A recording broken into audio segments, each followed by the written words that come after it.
get out of this sport safe, which everyone would, obviously. Right. And now you've had some time to reflect, because obviously reflection is a big thing. You know, you say a lot of things in the moment, and then Exactly. Will Frampton be the last fight for you? And have you spoken about it to your wife?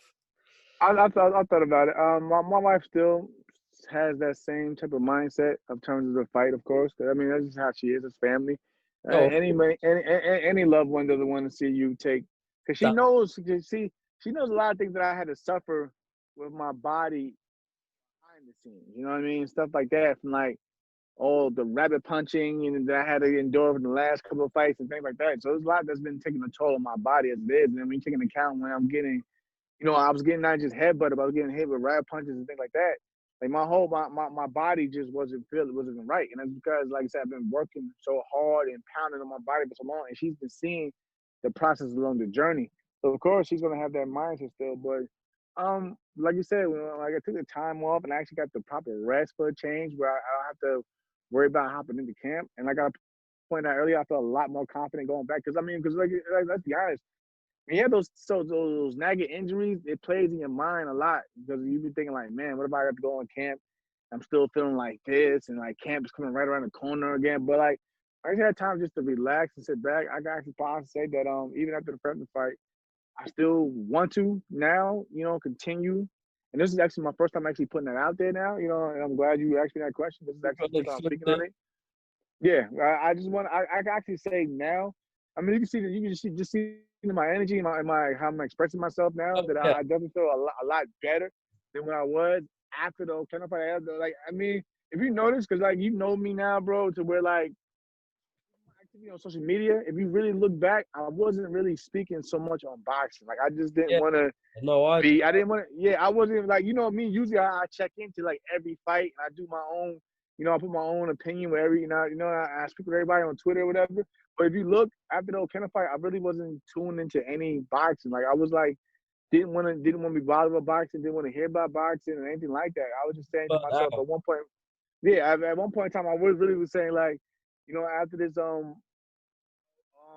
Frampton fight, I'm just gonna just tune out and focus on other things. Maybe focus on like now managing other fighters and so. But like as you started seeing over time, I started coming along. I started getting back into the love of the sport. And now I'm talking about it again because I got that hunger back. I still got that hunger that I actually want to move forward and move forward and do things. And also, not to mention the big thing from MTK Global. Yes. They gave me a whole different perspective on like we'll have like those guys are like great guys. I want to give a shout out to Jamie Collin. A lot of people don't know, man. Jamie Collin is actually he knows his business over there, man. He knows I'm a big fan of Mick as well. I got a lot of respect for Mick. Wish them both the success. But Jamie has actually been talking to me a lot. Like me and Jamie speak probably every other day. He's been keeping me updated. He's been helping me get the fight with Frampton.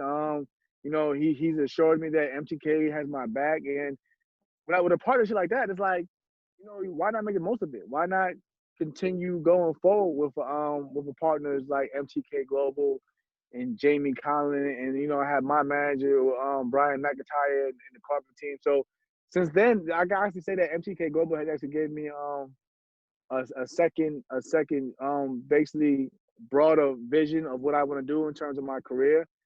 Because honestly, I'm sure you guys know, but this potentially may be Carl Frampton's last fight, win or lose. I know that. This could be his last fight. I think 80% sure this will be his last fight, and I know that's why Carl Frampton he wanted this fight as well. So MTK Global, definitely helped put this thing all together.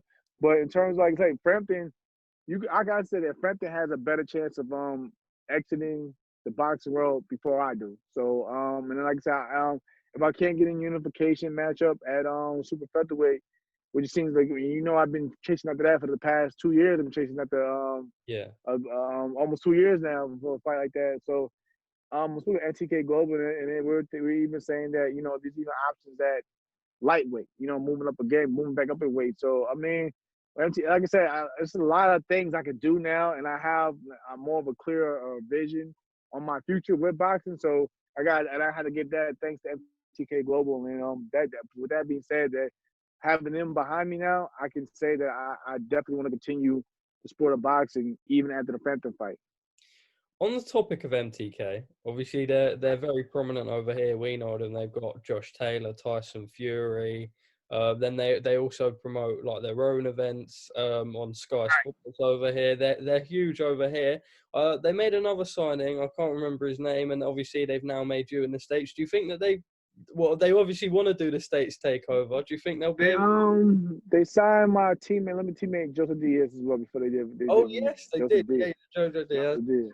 And then there was I think a good prospect that they signed. I think was it Lorenzo Truck, I believe they did. Yeah. I think that was before both of you guys. Right. I think me and JoJo their first two world champions and an American world champion. Yeah. But I mean definitely that's definitely, you pointed it out, man. That like I said, I speaking with Jamie, me and my partner, as you know, on Twitter or Instagram at Wildcard King, Jerry Caceres. He's been a big help with getting things done and helping out with Jamie and MTK Global. So with my management company as well, I figured that like why not just do a build alliances in a strong bond with MTK Global to help them out. Get the right talent that they're looking for in the States. Like right now, I know that they're looking at Micaiah Krebs, who fights this weekend. This is upcoming. Actually, my birthday, October 30th. She'll be fighting down in Mexico for her pro debut. But they know about her. Like I said, Jamie's a sharp guy. Like he knows a lot going on in the States, even with the younger talent. He's heard about them or he's seen them before. So they definitely have their eye out on a lot of people. And like I said, Micaiah Krebs is one of them. Michael Gamble from Cincinnati, Ohio, who I'm also helping managing as well. He wants to turn pro soon. He's being trained with Brian McIntyre, who also trains myself, and of course Terrence Crawford. So like these guys are actually looking at a lot of American talent, and I just figured that to help them a lot, help them get to their goal a lot faster. Why not just continue to work with them and bring them talent and have them look at talent as well here in the States. But yeah, definitely MTK Global is definitely looking at to expand their reach even here in the States. Perfect. Back onto the Frampton fight. Right. Obviously, we can't take much from it. I was messaging you throughout. But the fight that he had with, I think Trainer was his name. He's not known around here either, so he's definitely not really going to be known stateside. But is there anything that you sort of took away from that, or not really? If you look at it, because of course you can't really say much, because I know Carl. Like I said, I watch and listen to everything Carl says about me, so I take in little things. But I will say, and I'm pretty sure you can agree, you could tell he was kind of bothered a little bit with the height and the reach. That Trainer will use, because if you look at the Carl Frampton's face, I said I think like when that jab was sort of when Trainer, because like I said, Trainer is not a durable guy, because if you look at all of his losses came by knockout somebody in form. So I expected Carl to get him out of there, but I know others expected him to get him out of there sooner. I mean, I had him on it sooner. yeah. See, and like Carl probably was a little heavy on his feet, and that could be the weight. Because like I said, Carl Frampton, to me, I like Carl Frampton as a boxer. I think he's a smooth, slick guy. But I think that was at the lower weight classes when he didn't have all that weight on him, and you could tell like sometimes to me his feet were like a bit like a cement. But it could have been like I said, he probably wasn't motivated for the fight.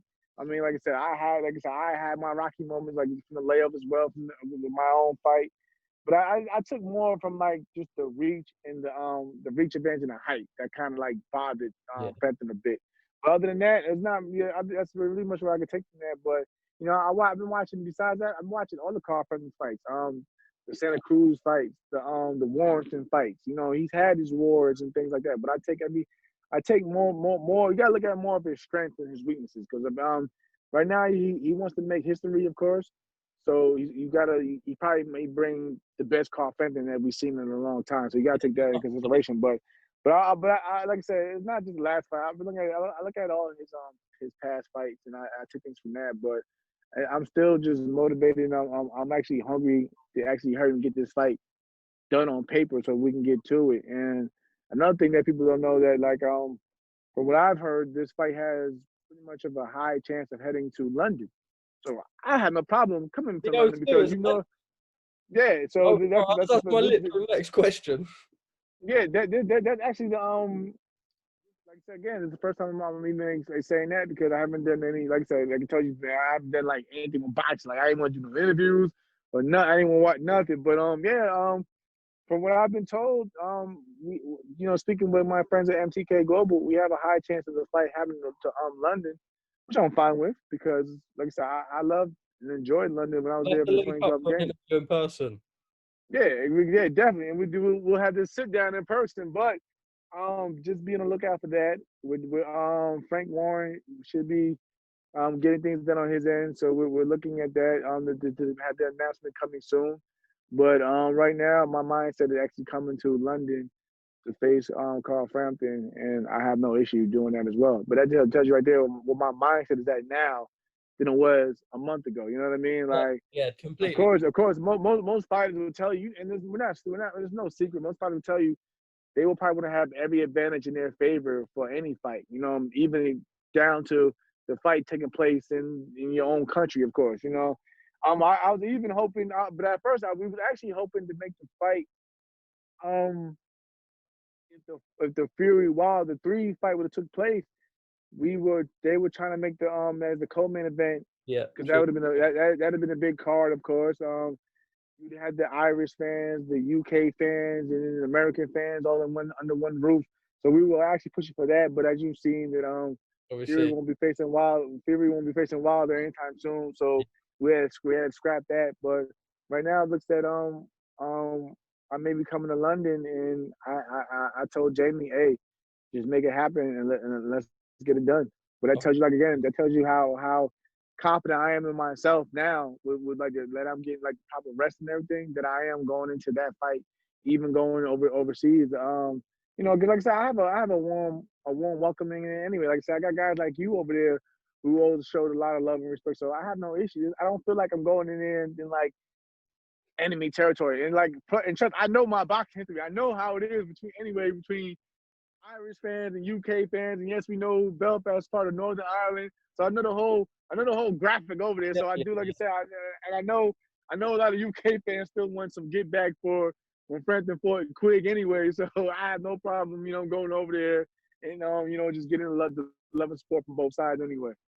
Yeah, bro. Honestly, UK fans just so good, mate. Honestly, if what happens in the UK, be happy days. Now, obviously, you can't give me a game plan. You know that he'll probably be somewhere at night before. I hope he looks at this because that gives you credibility. I hope he listens to the interview too. I hope he listens in. So that gives you credibility that I feel you deserve anyway. But you can't give your game plan away. But you got the height and the reach. How do you predict the fight will go? It's gonna start as a chess match because, like I said, he's a little slick guy. He's not the easiest guy to hit. So you gotta set traps. You gotta take away his strength in there, and you basically, more important, you gotta just fight your fight. I can't go in there thinking because I'm bigger that I'm going to just topple this guy, whatever. Because even like my last fight, one thing I was happy with my last fight is say what you want about how it ended, but like you pointed out, during the fight, I was controlling it. You could clearly see, despite what anybody says, that my power is there because let's be honest, Okendo is not the easiest guy to put down. If you look at his resume, I think he only been stopped maybe twice or whatever, but he's not the easiest guy to put down. And there were times in that fight where I did hurt him, and I put him down with one shot, which was the slip uppercut that I put him down with. And I heard him again a few times afterwards. But so, like I said, the power is there, but I know I can't rely solely on that because, like I said, Carl is a smart guy. But like I said, and then at the end, I just gotta fight my fight, and I hope no one's overlooking me, because I'm definitely not overlooking anyone else. I'm taking this fight as this may be the toughest fight of my career. That's how I'm looking at it.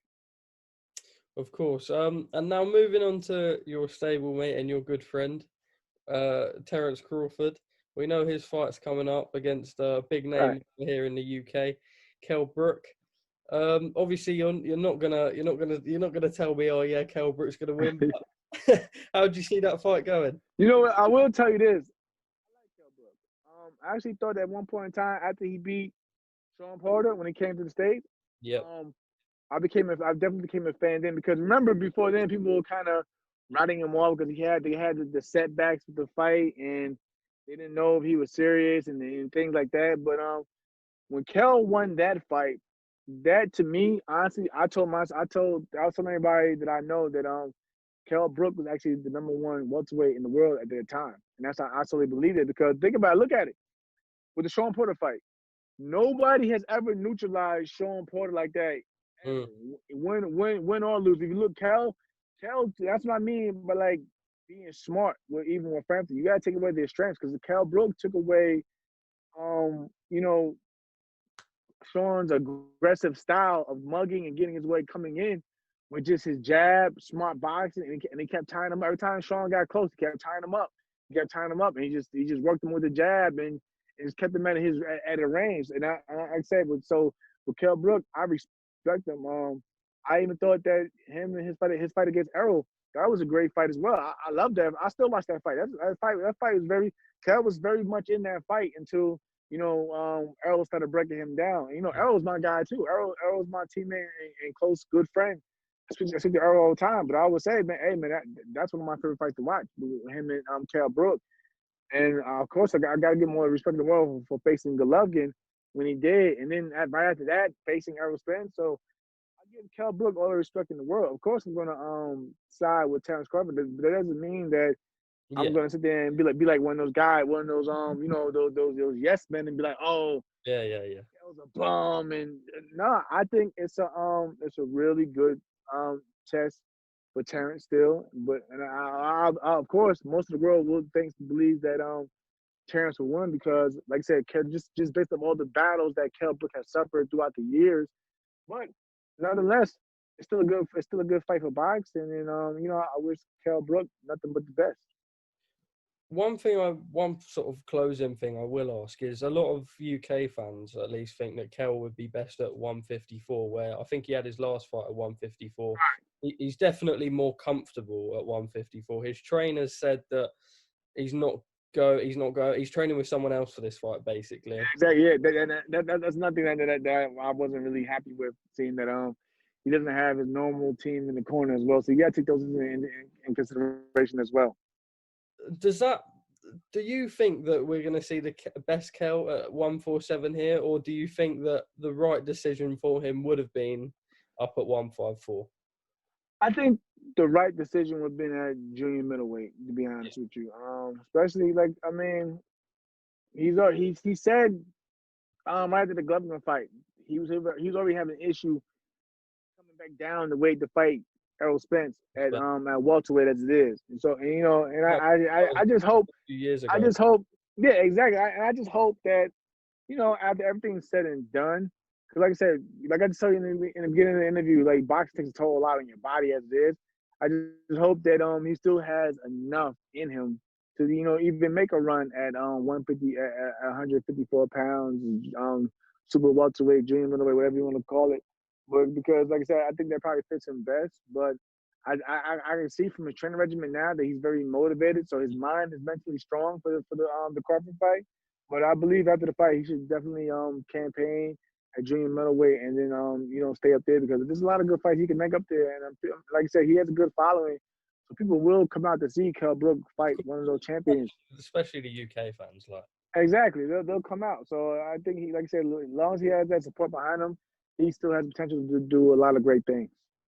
Thank you, Jamel. It's been a pleasure as usual. Any other final message that you want to add? Yeah, man. I just want to say thank you, man. Like I said, it was good talking to you, bro. And hopefully, like I said, I do come back to London and we get to have this chat in person. But I just want to tell everybody just to tune in this week, October 30th, my birthday, of course. But for Micaiah Krebs, she's making her pro debut. Shout out to my partner Jerry Caceres, and also look out for Michael Gamble out of Cincinnati, Ohio. So just keep those names in mind. And like I said, hopefully we'll talk again anyway when the fight is officially announced and Yeah, we of do course. get that site and we do get that location. But thanks again, man. I appreciate you having me, bro. Perfect, bro. You just give me 2 minutes while I end the recording and then cool.